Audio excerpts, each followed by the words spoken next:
I smoothed my apron and took a deep breath, steeling myself for the conversation I knew was coming. George's heavy footsteps echoed through the hallway, and I braced myself against the kitchen counter. "Tara, honey?" His voice was tentative, almost sheepish. "We need to talk." I turned, forcing a smile. "What is it, George?" He stepped into the kitchen, a familiar figure hovering behind him. My stomach dropped as I recognized Adrian, George's brother, the last person I wanted to see darkening our doorstep. "Look who showed up!" George's grin was strained. "Adrian's in town and needs a place to stay for a while. I told him he could crash here." Adrian sauntered in, all easy smiles and charm. "Hey, sis! Long time no see." I gripped the edge of the counter, willing my voice to remain steady. "Adrian, what a surprise." George's eyes darted between us, clearly sensing the tension. "It'll just be for a few days, right, Adrian?" "Oh, absolutely," Adrian drawled, already making himself at home by opening our fridge. "Just until I get back on my feet." I'd heard that line before.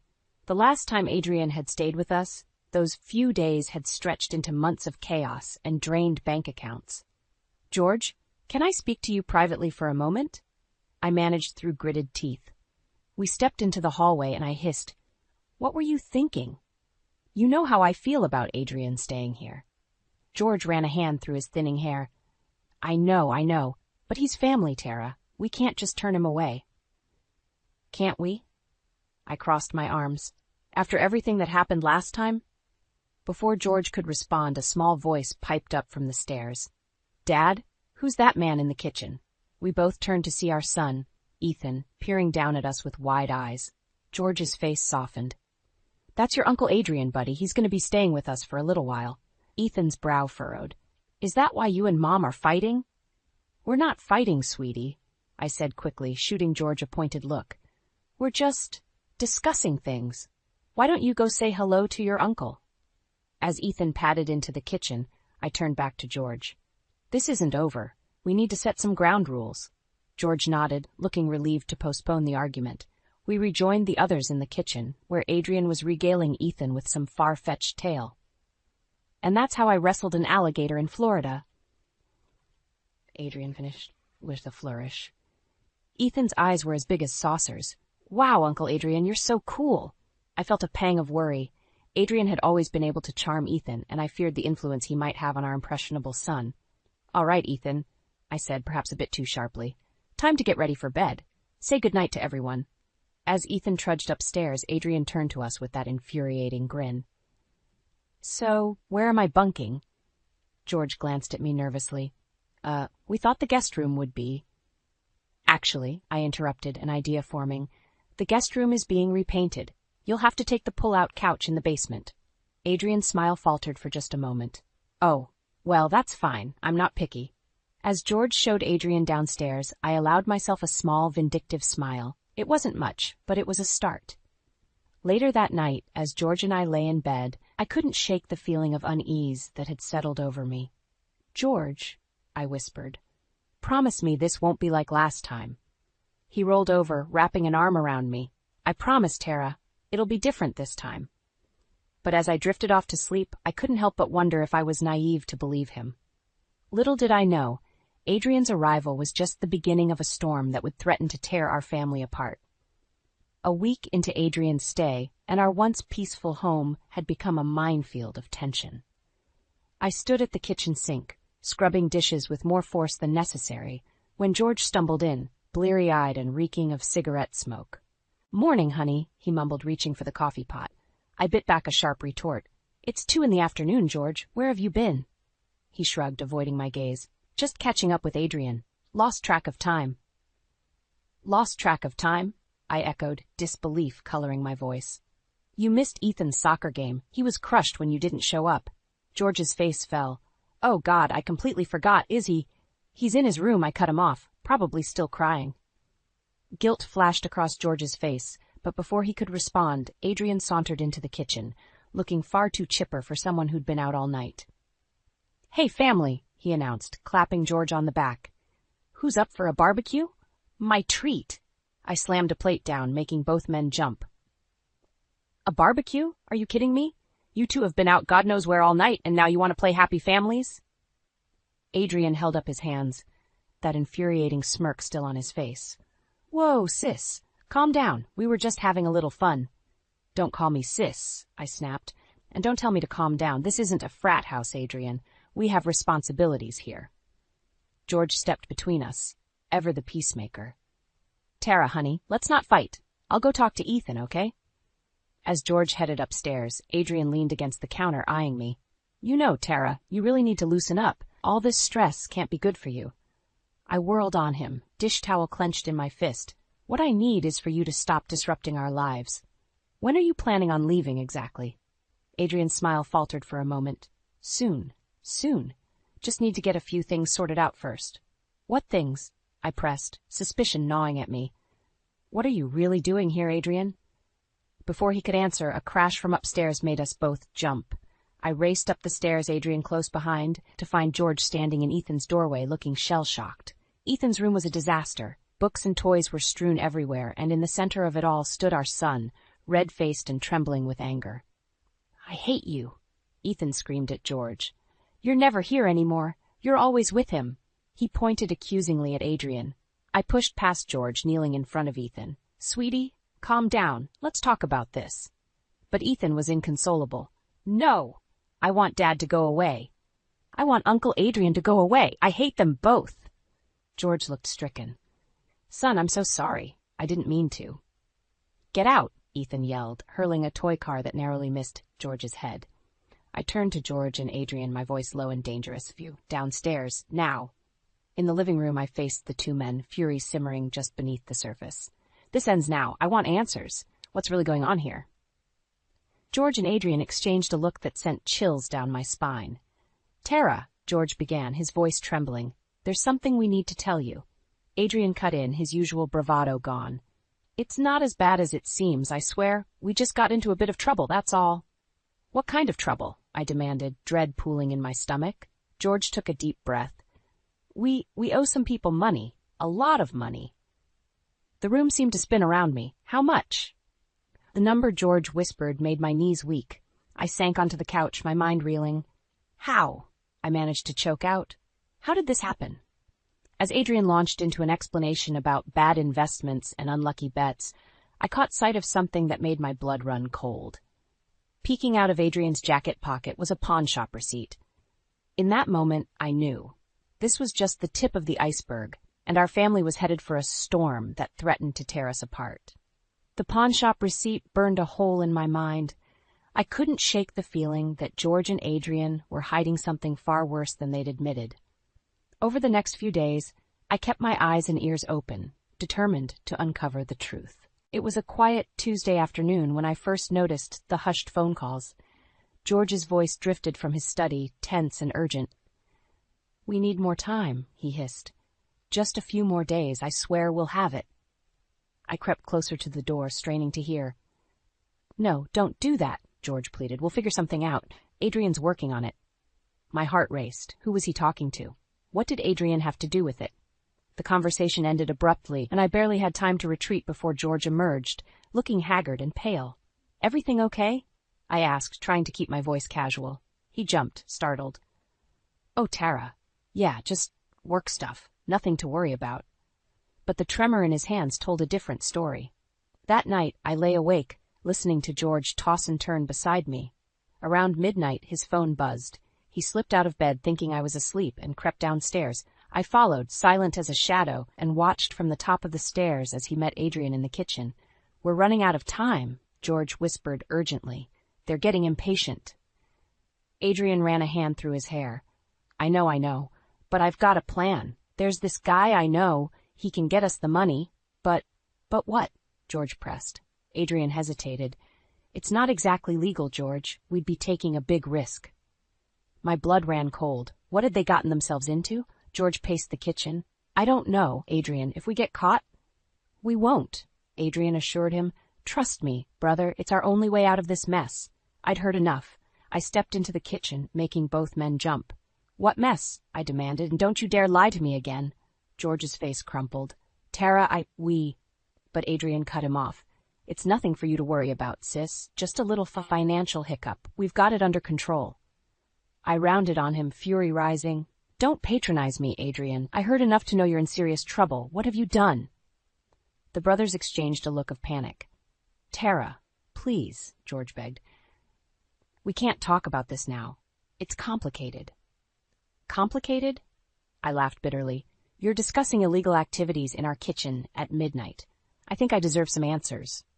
Adrian stepped forward, his charm cranked up to maximum. Look, Tara, I know this seems bad, but I promise you, we're handling it. Just give us a little more time.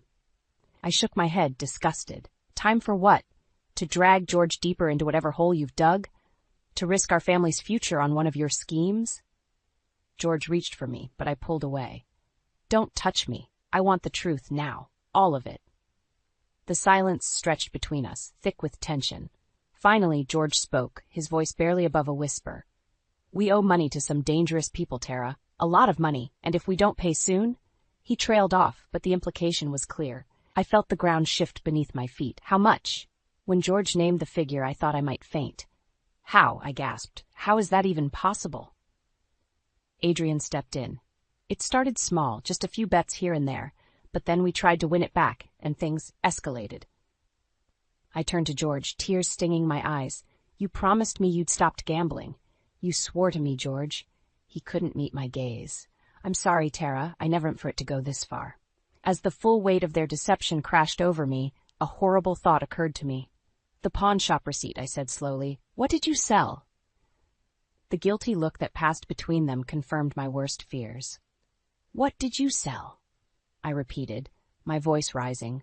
George's answer shattered what was left of my world. Your grandmother's jewelry collection. In that moment, I knew our family would never be the same again. The revelation about my grandmother's jewelry was the final straw. The next morning, I confronted George in the kitchen, my voice trembling with barely contained rage. I want Adrian out of this house. Today.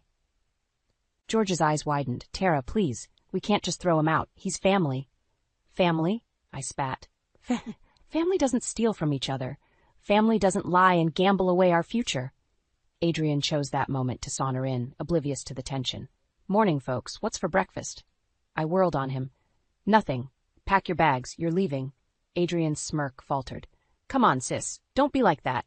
Don't call me sis, I shouted, my control finally snapping. You've worn out your welcome. Get out. George stepped between us. Tara, calm down.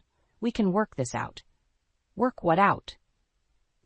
Ethan's small voice came from the doorway. We all froze, realizing he'd heard everything. I took a deep breath, trying to steady myself.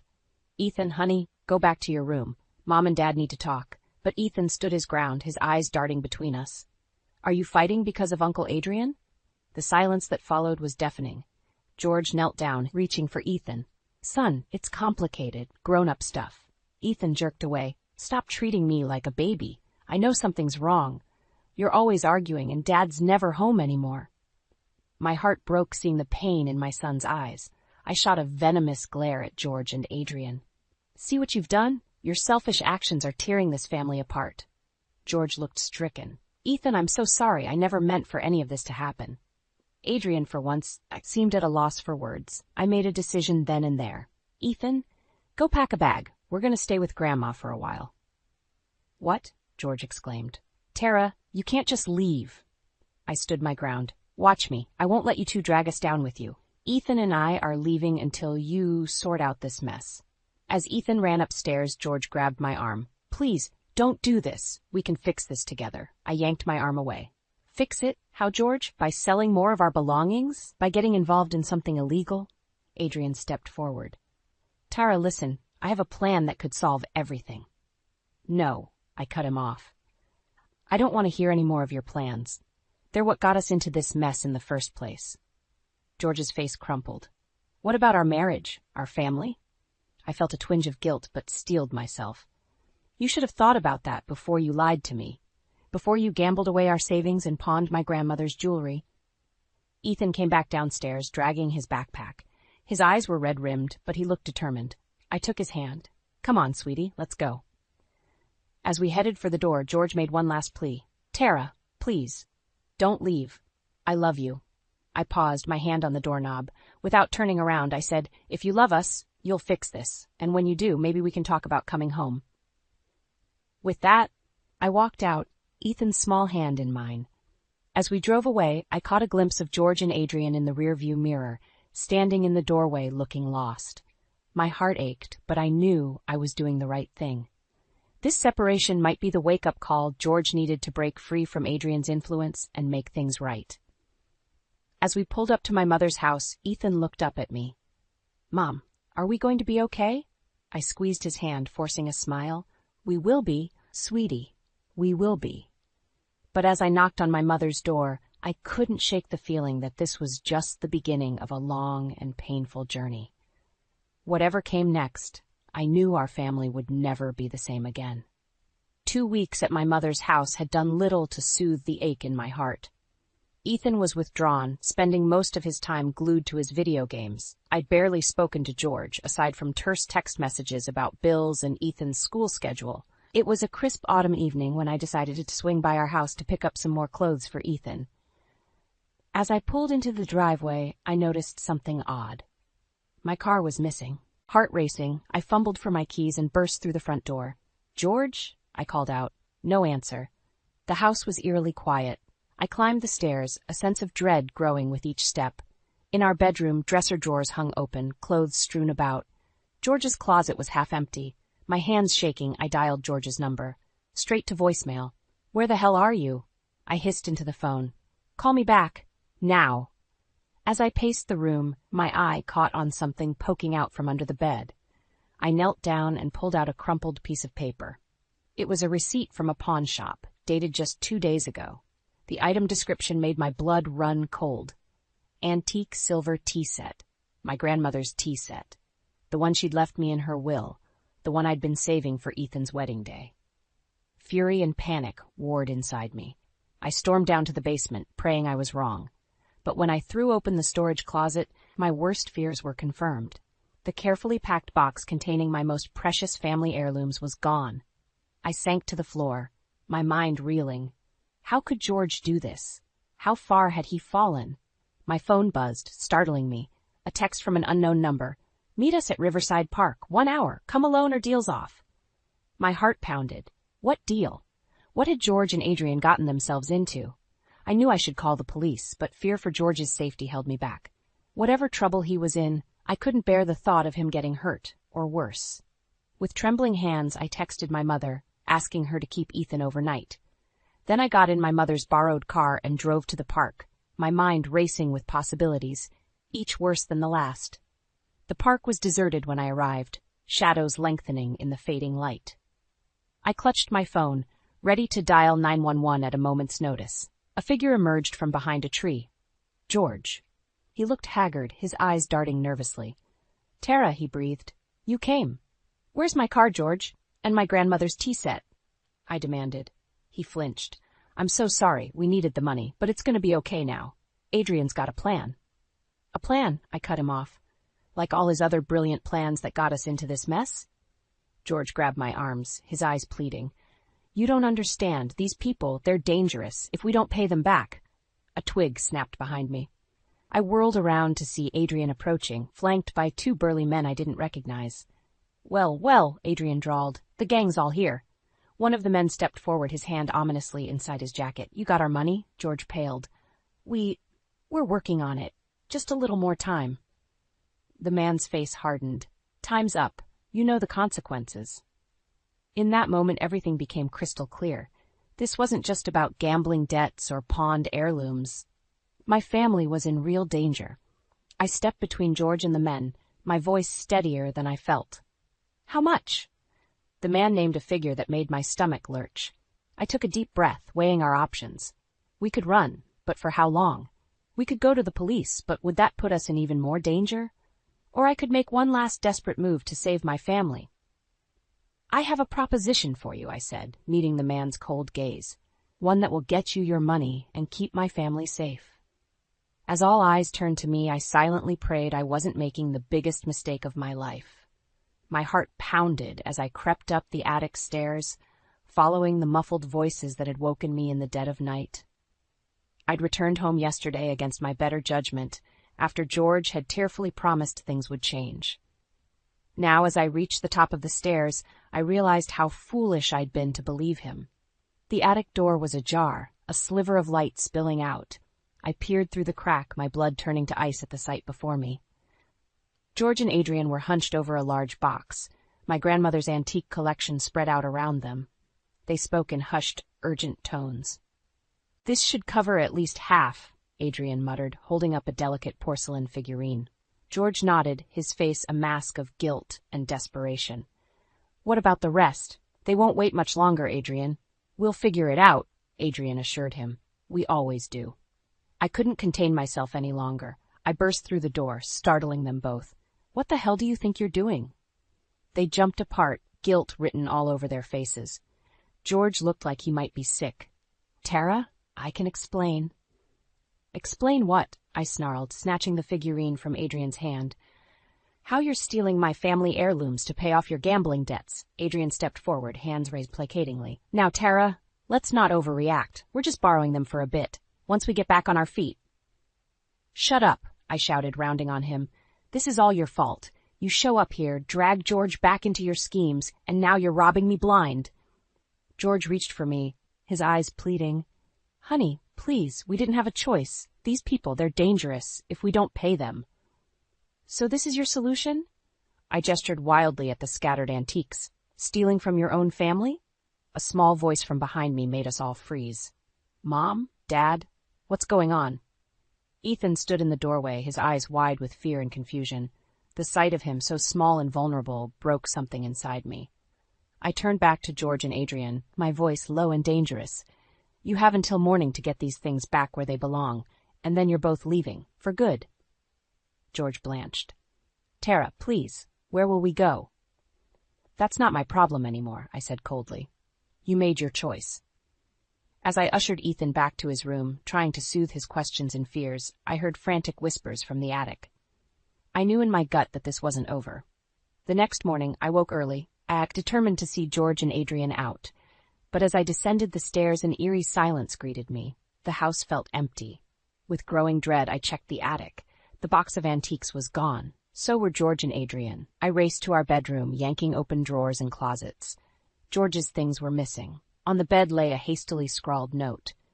"Tara, I'm so sorry. We had no choice. They threatened Eden. We'll make this right, I swear. Please forgive me. Love, George." My knees gave out and I sank to the floor, the note crumpling in my fist. How had it come to this? My husband, a thief in the night, running from dangerous men with my family's treasures. As the reality of our situation crashed over me, I heard Ethan stirring in his room. I had to be strong for him. I had to fix this mess George and Adrian had created. With shaking hands, I reached for my phone. It was time to make a call I'd been dreading, to my old friend on the police force. As I dialed, I steeled myself for what was to come. Our family was in danger, and I was the only one left to save it. My hands shook as I ended the call with Detective Martinez. He'd promised to put out an APB on George and Adrian, but his words rang in my ears. "Tara, you need to prepare yourself. This could get ugly." I sank onto the couch, my mind racing. How had our life come to this? My husband and his brother, fugitives with a box of stolen antiques, running from God knows who. A small hand touched my arm. Ethan stood there, his eyes wide with worry. "Mom, where's Dad?" I pulled him close, fighting back tears. "He had to go away for a little while, sweetie, but we're going to be okay." As if the universe was mocking me, my phone buzzed. An unknown number. With trembling fingers, I answered. "Mrs. Thompson?" A gruff voice sent chills down my spine. "We have your husband and his brother. If you want to see them alive again, bring $100,000 to the old warehouse on Pier 7. You have 3 hours." The line went dead. I stared at the phone in horror, my mind reeling. Where on earth was I supposed to get that kind of money? I called Detective Martinez back, relaying the message. He urged me not to go, to let the police handle it. But I knew in my gut that if I didn't show up, George and Adrian might not make it out alive. "Ethan, honey," I said, trying to keep my voice steady. "We need to go to Grandma's for a little while." After dropping Ethan off with my confused and worried mother, I drove to the bank. With a mixture of shame and desperation, I emptied our savings account and took out a second mortgage on the house. It still wasn't enough. With time ticking away, I made a decision that tore at my heart. I drove to the local pawn shop, the same one where George had sold my grandmother's tea set. Tears in my eyes, I handed over my wedding ring and the few remaining pieces of jewelry I had. The dealer's eyes widened as he counted out the cash. "Lady, whatever trouble you're in, I hope it's worth all this." I wasn't sure it was. With barely minutes to spare, I pulled up to the dilapidated warehouse. The sun was setting, casting long shadows across the pier. My heart pounded as I clutched the duffel bag full of cash. "George?" I called out, my voice echoing in the cavernous space. "Adrian?" A scuffling sound came from the back, and then they appeared. George and Adrian, bruised and disheveled, flanked by two menacing figures. "Tara!" George's voice cracked. "I'm so sorry. I never meant for this to happen." Adrian, for once, was silent, his usual bravado gone. One of the men stepped forward, his hand resting ominously on his hip. "You got our money?" I held up the bag. "It's all here. Now let them go." He smirked. "Slide it over, nice and easy." I did as he said, my eyes never leaving George.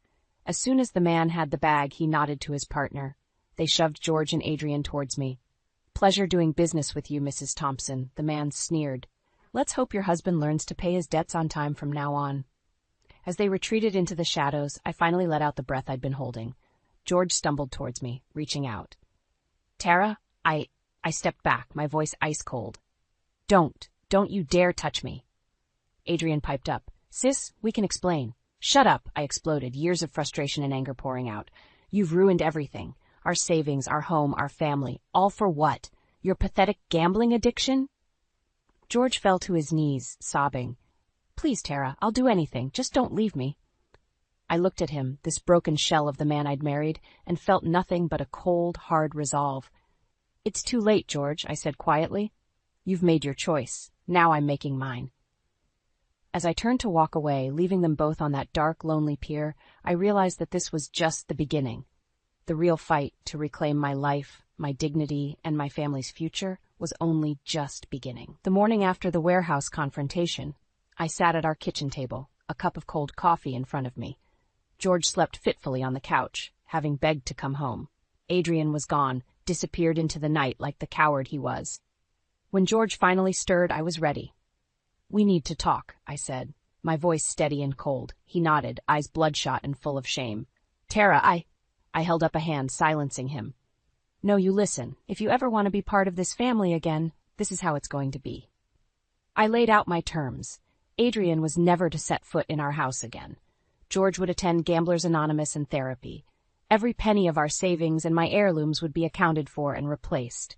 "And if you ever lie to me again," I finished, my voice breaking slightly, "we're done. No second chances." George nodded, tears streaming down his face. "I'll do anything, Tara. I swear." Just then, Ethan padded into the kitchen, his eyes widening at the sight of his father. "Dad? You're back?" The look on George's face, a mixture of love, shame, and fear, nearly broke my resolve. But I had to stay strong, for all of us. "Ethan, honey," I said gently, "Dad and I need to talk to you about some changes that are going to happen." Over the next few weeks, our lives shifted dramatically. George moved into the spare room, attending meetings every night. I took control of our finances, working extra hours to rebuild our savings.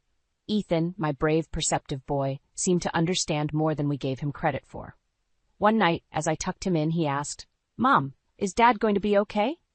I smoothed his hair, choosing my words carefully. "I hope so, sweetie.